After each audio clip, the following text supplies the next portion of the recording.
coming to you from New York. First up, we all know that actions have consequences, but U.S. financial regulators, they don't really seem to care, not that much. So huge U.S. fines on foreign banks are having some unintended consequences. What will they do? Where will they go? We look into it coming up.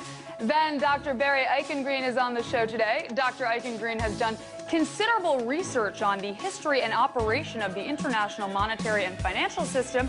And he sat down with moi earlier today to discuss the validity of a country coupling regulatory policy and foreign policy. Dubious. And in today's Big Deal, Edward Harrison and I are discussing the annual BRICS Summit being held in Brazil right now. Sorry, no more soccer for you. But we're finding out what this means for the emerging markets, what the BRICS Summit means. It all starts right now.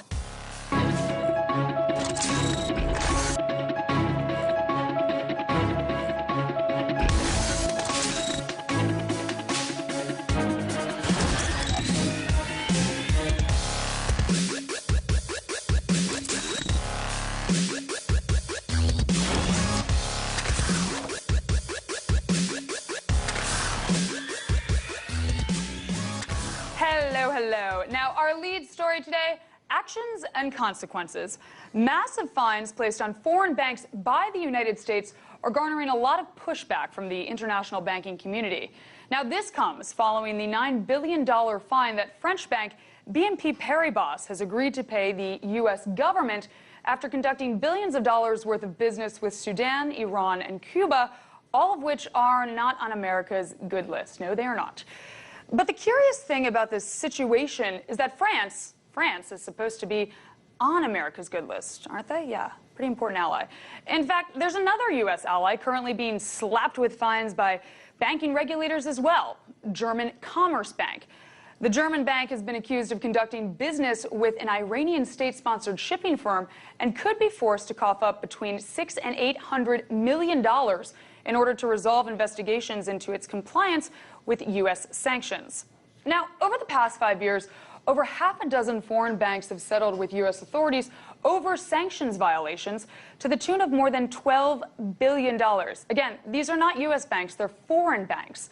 Back in 2012, British lender Standard Chartered was accused of hiding $250 billion worth of Iranian transactions from regulators and ultimately forked over $600 million to U.S. authorities. Now, here's the question. What effect will all of these sanctions ultimately have? That's the million-dollar question, or the trillion-dollar question, potentially. Monday, Reuters published the following on this subject, which I think sums it up pretty nicely. Financiers may grumble that the United States is acting like an imperial power in punishing foreign banks for dealing far beyond U.S. territory. But in the end, they are more likely to bow to Washington and kick against the dollar muscle. In fact, instead of turning away from the U.S., major lenders in Europe and Asia are reacting by doing more than ever to fully comply with U.S. laws, going so far as to cut ties completely with any business that puts them on Washington's bad list. Remember, you got to be on that good list if you want to stay using the dollar. Basically, foreign banks would rather miss out on potential transactions than, God forbid, be excluded from doing business in the U.S. dollar. Essentially, they could no longer do business. That's what would happen if they were excluded from it. And while countries may be looking at other ways to prevent their own banks and markets from being damaged by the scale of U.S. penalties, for now, each bank on its own has little choice but to toe Washington's line. But as I stated in the very beginning, actions do have consequences. Mark Austin of a Hong Kong-based bank trade group said, quote, regulators in some Asian jurisdictions are beginning to recognize that they need to band together as they won't get very far on their own. We are seeing a change. For now, the U.S. is content to solely serve its own geopolitical interests. But the things we do in the present could and likely will have policy implications in the future that were completely, and I mean completely unintended and truly detrimental. But only time will tell.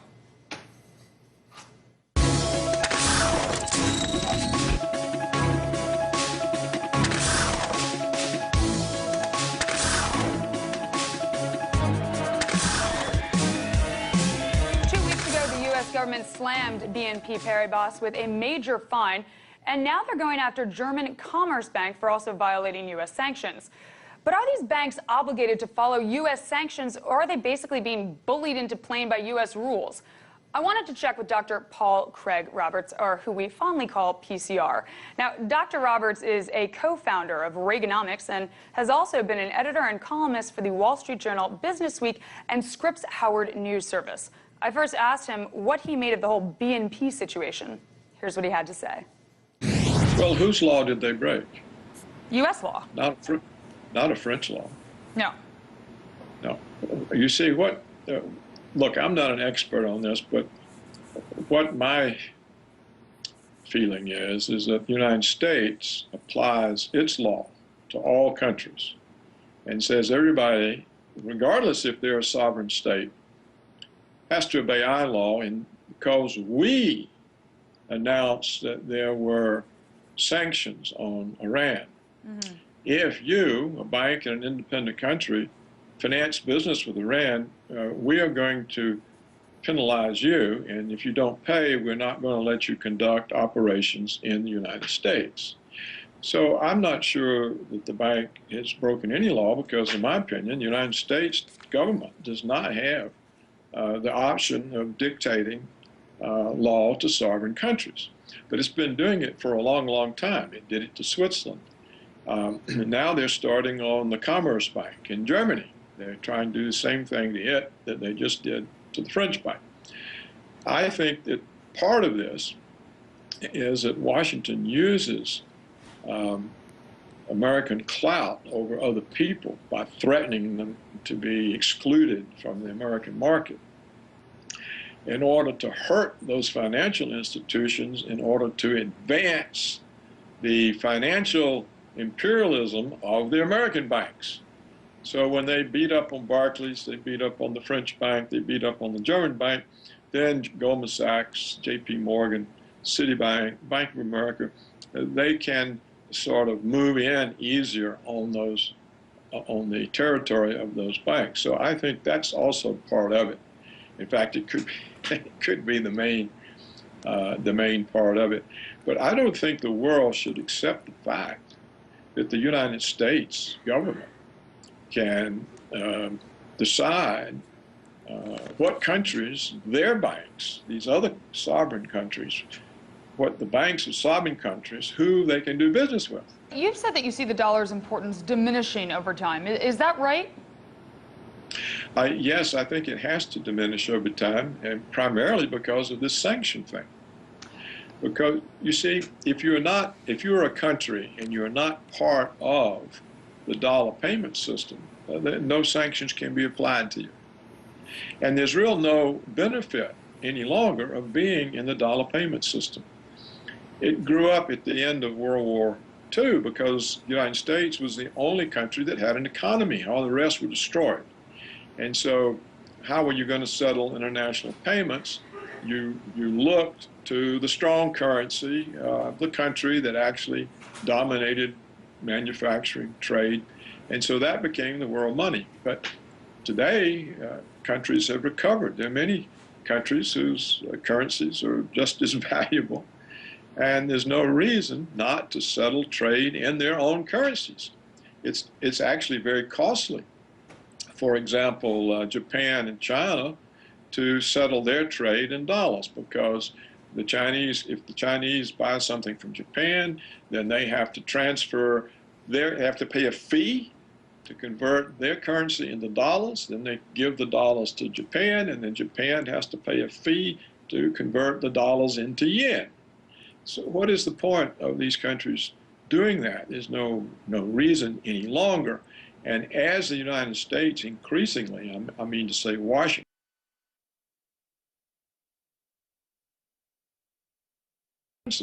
in order to print money to pay its bills, in order to impose sanctions on the activities of countries that it disapproves of, I think more and more people will leave the dollar payment system. Now, if the dollar does diminish in importance, what gains? You just mentioned some examples, but is it gold or, the Chinese currency, the euro? The reason I ask is because there doesn't seem to be a lot of options out there. Well, you don't need a world currency anymore. As I said, the situation today is totally different from 1945. The world was destroyed. Nobody had an economy except the United States. Every other economy was destroyed or had never gotten past third world status. That's not the situation today. There are many economies. And so they can settle their trade with their own currency. There's absolutely no reason to prefer the dollar over the euro or over the Chinese currency or over the Russian ruble. There's no reason for this. Now, some Asian countries, they've appealed to the U.S. to help them against Chinese maneuvering. So do you think China is a strategic threat to its Asian neighbors, which the U.S. should help defend against? No, of course it's not. And look, there are some very small little islands here and there, and people are wanting to argue with it.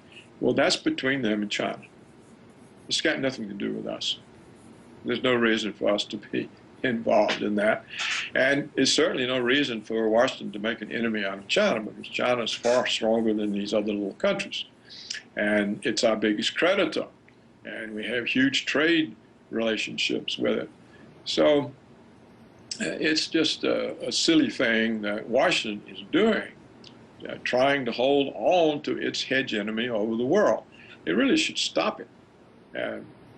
China's not threatening anybody. It's the United States that's building bases from the Philippines to Vietnam, naval and air bases to surround China. It's the United States that's taken NATO to Russia's borders, that's calling now for troop buildups in Eastern Europe, that's putting missile bases on Russia's borders, it's trying to put Georgia and Ukraine in NATO.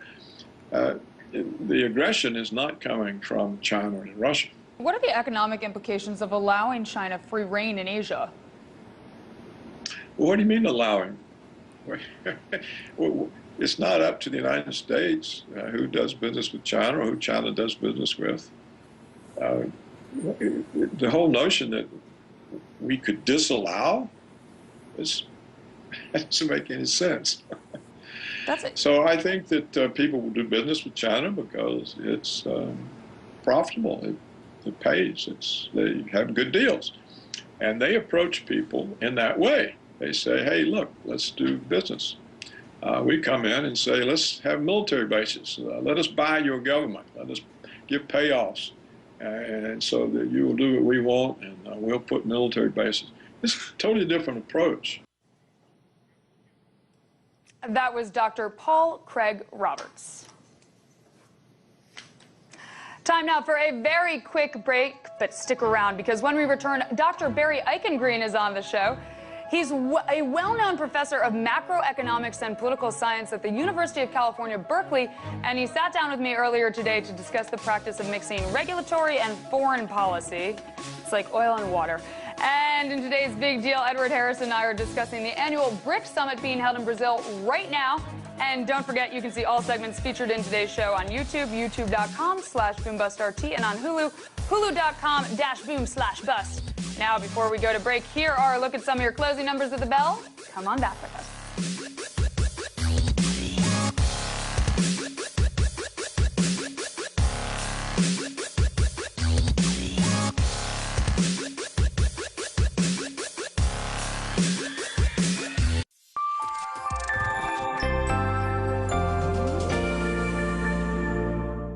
We welcome Aaron Aid and Abby Martin, two of the terrific hosts on the RT network. Boom Bust, it's going to give you a different perspective. Give me one stock tip. Oh, never. I'll give you the information, you make the decision. Tell me about how breaking the set works. It's a revolution of the mind, it's a revolution of ideas and consciousness. Are you frustrated with the system? Yeah, extremely. Your politics would be described as angry. I think I'm a strong female. Are you single?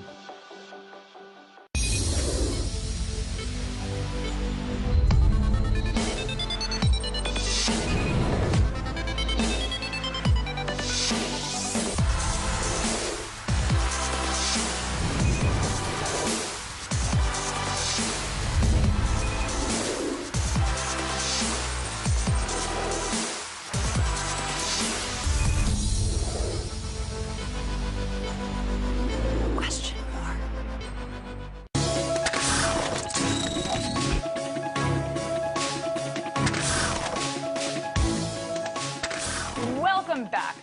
Now, with all the fines that U.S. banks have been slapping on foreign banks recently, they sure haven't made themselves any friends. However, it has demonstrated that the U.S. won't allow its currency to be used in ways that contradict its foreign policy aims. That's for sure. Yeah, no friends, but they got that point across. But as the world's reserve currency, such actions might prove disruptive for countries that disobey U.S. foreign policy rules. So I wanted to check in with Dr. Barry Eichengreen. Now, Eichengreen is a well-known professor of macroeconomics and political science at the University of California, Berkeley, and he has done considerable research on the history and operation of the international monetary and financial systems. And we wanted to get his take on the whole situation right now. So I first asked him if he thinks it's valid for the U.S. to couple regulatory policy and foreign policy in this way. Here's what he had to say. I don't know if it's a matter of being valid or invalid. It's what governments do. The United States did it in 1956 when it used the dollar and U.S. financial power to force the French and British governments to roll back their invasion of Suez. Financial power is used repeatedly, and when you have a case like a European bank funneling money to the government of Sudan, I think it's entirely appropriate for the U.S. government to use whatever instruments it has at its disposal to discourage that. Yeah, you know what, Barry, I have to say that I kind of agree with you. When I first heard this story, I was outraged. But then, you know, the more I read about it and the more that I learn about all these sanctions, we've had a lot in the past 5 years on foreign banks, it seems like it's almost shocking that anyone is shocked on some level. Do you not agree? Well, I think what is shocking is that the French authorities either were unaware of what BNP Paribas was doing, or they looked the other way. Either way, it doesn't reflect well on the quality of European supervision and regulation of the financial system. We know that banks are in the business of making money and moving money, and it's the role of the regulator, the role of the supervisor to be sure that they do so in socially constructive ways. So the financial crisis was one reminder that banks can be weapons of mass financial destruction, and I think this affair is another reminder. Now, Barry, the U.S. is perhaps the only country in the world to have imposed sanctions and then fined a major bank from an allied country for violating those sanctions. Now, because the U.S. dollar is the world's major reserve currency, what impact will these kinds of fines have on the U.S. reserve currency status, if any at all? I think very, very limited impact. The reason that the United States is the only country to use these kind of financial sanctions is that the dollar has the exorbitant privilege of being the world's currency. The vast majority of foreign exchange transactions and finance for imports, which is what the government of Sudan wanted, go through the dollar and go through New York financial markets. So that's why the U.S. could do it. What impact will it have? I think some governments that are unhappy about the fact, like France, and other governments that are worried about the fact, like Iran, North Korea, will look for alternatives to the dollar. I think there are very few alternatives in the short run. European markets are not as deep and liquid as markets in the dollar. Chinese financial markets are far from as deep and liquid as markets in the dollar. So it would take mass migration of importers, exporters, foreign investors, both private and public, away from the dollar toward another currency in order to change that situation. And that simply is not going to happen in the short run. But could it potentially happen in the long run? Shameless plug for my book, Exorbitant Privilege. I think it will happen in the long run, that the United States is no longer large enough relative to the world economy to be the only supplier of safe and liquid assets to the world as a whole. So there will have to be other suppliers. And I think the Eurozone and China, as the two other big economies on the world scene, are the plausible suppliers. But both Europe and China will have to get their acts together financially for that to happen. So will it happen this year? No. Will it happen next year? No. But 10 or 20 years from now, I think there will be two full-fledged rivals to the dollar. Now, I'm glad that you bring up China, because the Chinese renminbi is increasingly mentioned as a potential reserve currency, but a lot of things have to change to make that happen, like you just mentioned. Now, recently, China Construction Bank was made the official renminbi clearing bank for London and Bank of China for Frankfurt. So what importance do these moves have? Well, the fact that there are official clearing banks, Chinese clearing banks in London and Frankfurt, will reduce the cost slightly of Europeans exchanging their pound sterling and euros for Chinese renminbi. They don't have to go through the dollar in order to buy renminbi. There are now a couple of big Chinese banks that can source renminbi onshore in Shanghai and sell it to European banks and firms who need it for their international transactions. So that will promote the use of the renminbi in Europe. I don't think it's going to change the financial landscape in the short run, but it's a positive step from the point of view of renminbi internationalization. Now, Craig Roberts told me that the future of the international monetary system has to match our multipolar global economy, in which the U.S. is just one actor. Do you agree? And if so, why? Well, it's like George Orwell in Animal Farm, right? All the animals are created equal. Some are more equal than others.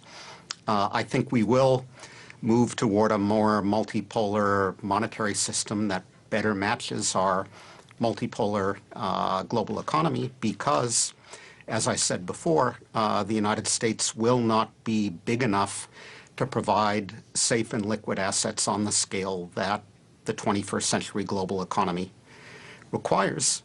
But the dollar is likely to be first among equals for a considerable period going forward, simply because the U.S. Treasury bond market is the single largest financial market in the world.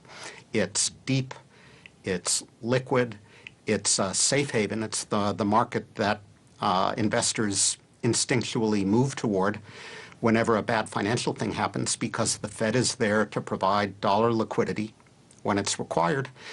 The willingness of the European Central Bank to provide euro liquidity is an open question in some sense, and the ability of the People's Bank of China, what with Chinese capital controls, renders its ability to do so an open question as well. That was Dr. Barry Eichengreen, professor of economics at UC Berkeley. Time now for today's Big Deal.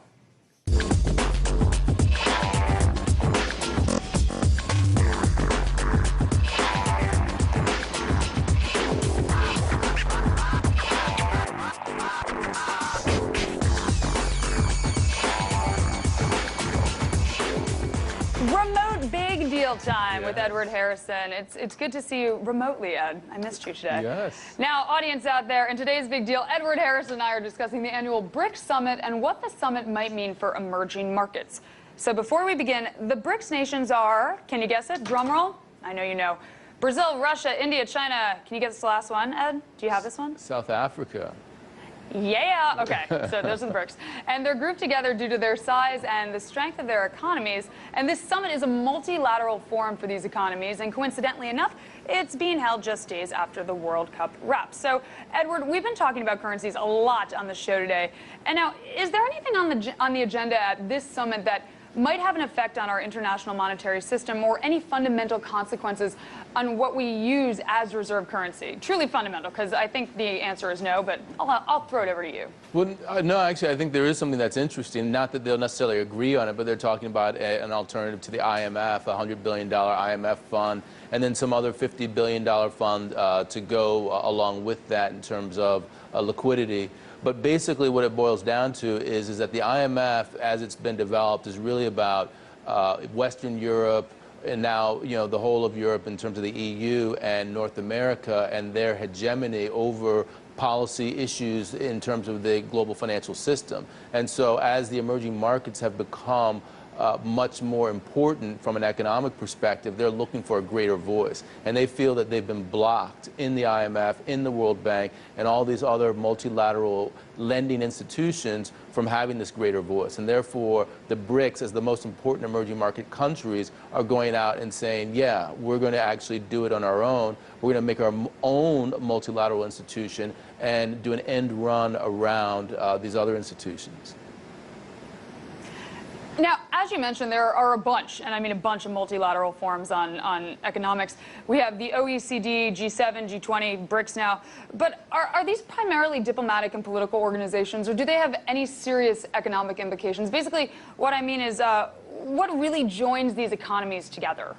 Well, yeah, it's a good question, because ultimately the fact that you even asked the question suggests that they're really just talking sessions, that there's nothing that really gets solved in those sessions. But I think to a certain degree, it's important for them to coalesce on certain ideas and come together in order to, over time, start to formulate policy. So when we had Barry Eichengreen talking about what's going to happen in terms of the multipolar world, that's what we're talking about with regard to the BRICS. If you think about the European Union, the fact that the euro even exists is really a result of their understanding that they could not compete against the United States in terms of having economic power unless they came together as one currency. And even now, the Europeans, they don't have the depth of the U.S. markets. They don't have the treasury market because they're all balkanized. You have the German Bund market, you have the French market, you have the Spanish market. So eventually they're going to want to come together and have one market that has enough liquidity to be able to rival the United States. Now, Ed, can you explain to me the purpose of a BRICS bank? Would it be like any other sort of, developmental bank, such as the World Bank or the Inter-American Developmental Bank, Asian Developmental Bank? What would it be like? Well, yeah, it would essentially be their alternative, where it's like the Europeans when they talked about the European Monetary Fund. We control the levers of power. We, the BRICS, we control all of the political operational machinery of this particular organization. And as a result of that, we get to decide how things get implemented. So when bad things happen, then the liquidity that gets provided is politically in our hands rather than in the hands of the United States and its allies. Now, many of the BRICS nations have been in the news lately. Russia and the West have been experiencing a lot of tension over Ukraine. China has been flexing its muscle in Asia. But each country has very different political traditions and economies. So really quickly, how do you think these countries' differences affect their ability to find common ground? They very much do, and so I think that we'll find in this particular summit that we're not going to necessarily get to any concrete conclusions, but at a minimum, we're going to move in that direction. Ed, thank you so much. I'll be back with you in the flesh tomorrow, but that's all for now. Thank you, thank you. We love hearing from you, so you out there in TV land, please check out our Facebook page and drop us a line, facebook.com/BoomBustRT, and please tweet at us @AaronAid, @EdwardNH. From all of us here at Boom Bust, thank you for watching. See you next time. Bye.